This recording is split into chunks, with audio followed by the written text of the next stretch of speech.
fight is on. Whose domain? Oh, take it down. It's all the rope and chain.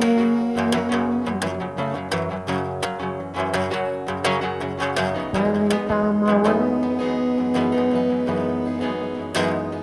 Got a job, she plays to stay. Finally got a grip. This is no time to slip away.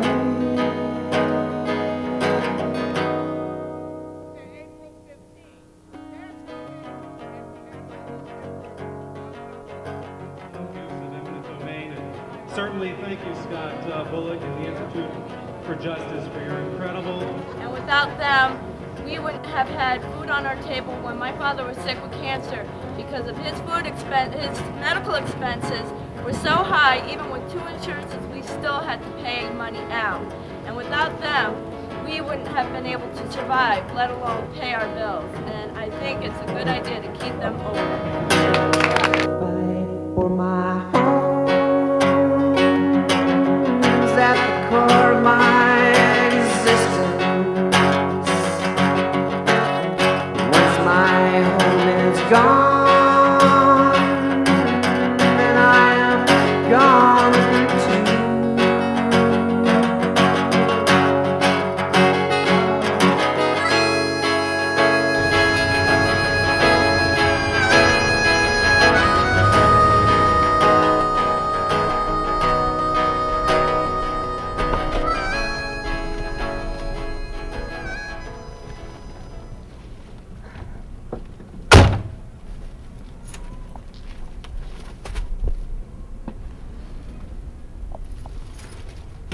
The face of the homeless in America has changed of late.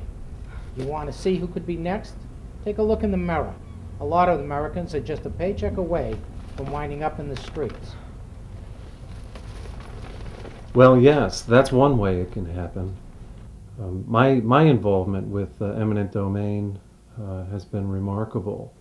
The impact on whether you're a homeowner, business owner, or a renter, while it's different, it appears, for each person, it's dramatic in different ways. The homeowner certainly has invested a tremendous amount of time in their property. They've invested equity, they've invested their money, they've invested an idea, something that they could have gone someplace else, but perhaps they decided to go to a certain city or as opposed to another town. The same thing goes with a renter. I mean, a person can move into a rental and they want to make it their own home.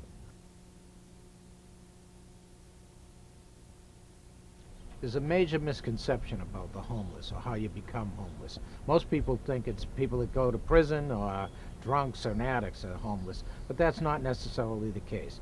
You can have a major medical problem happen in your household, lose the major breadwinner, everybody's out in the street, homes are lost. You can lose your job. Lots of people lose their jobs, companies move out of town, and you have major people in the streets homeless. Trying to find work, you lose your apartment, you need to get first, last, and always to get your rent, to get back up. Very difficult thing to have happen. Temporary employment situations are a double-edged sword. For some people, it can be really beneficial. If they get on the right job and they show up back and forth, they sometimes can get out of the system and get themselves a real job. But for the majority, the jobs are what other people would not do. They are low wages, minimum wage. They have to pay for their transportation to and from the job site. By the time they have lunch, when they cash their checks, most of them don't have bank accounts. They get charged the fee. So it's a trap. It's a slave trap, a slave labor trap. That's what it becomes for most. Mr. Jennings, I don't understand. You told me when I moved in at the start of the month you're still the landlord. How can this agency just come into Harbor Point and lock people out of the places that you own?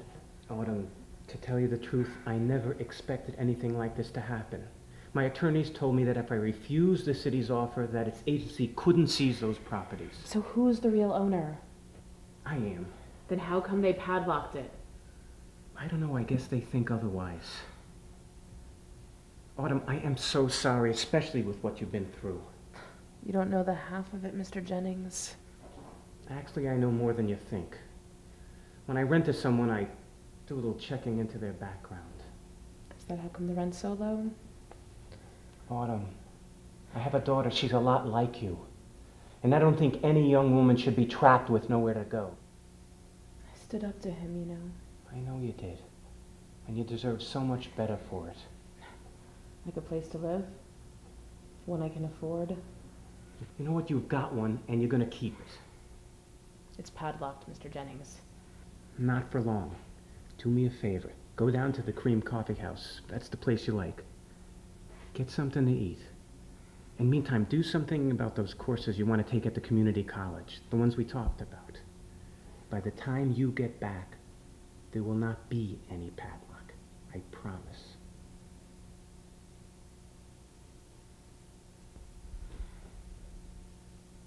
Go.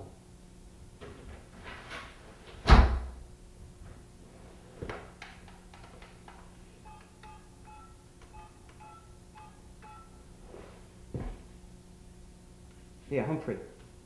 Jennings, look. No, that part of the story is not far-fetched at all. It's precisely the kind of thing that happened here in Fort Trumbull under the cloak of eminent domain. I mean, I remember coming here early one evening after this property was taken, and I remember meeting Mr. Bonwinkle out here, and two of his tenants were here. And what we ended up witnessing is the two tenants, one of them with their pillows in their hands, the other with their sheets and their blankets, basically telling me that the outside of their unit had been nailed shut and the inside of the unit in the hallway had been padlocked shut. They couldn't get into their own home. The same type of thing happened with your building, didn't it? Yes, it did. When I came down, I realized, well, I tried to get into the building, but the building had been padlocked shut, and the people that lived across the street had informed me that they were watching men hauling stuff out of the building and putting it in the back of pickup trucks and driving away with it. And when I called the police came down and they said there was nothing that they could do about it because the property was in the eminent domain process, and they actually threatened to arrest me for trespassing on my own property. Well, I think what happened was we launched into a municipal development plan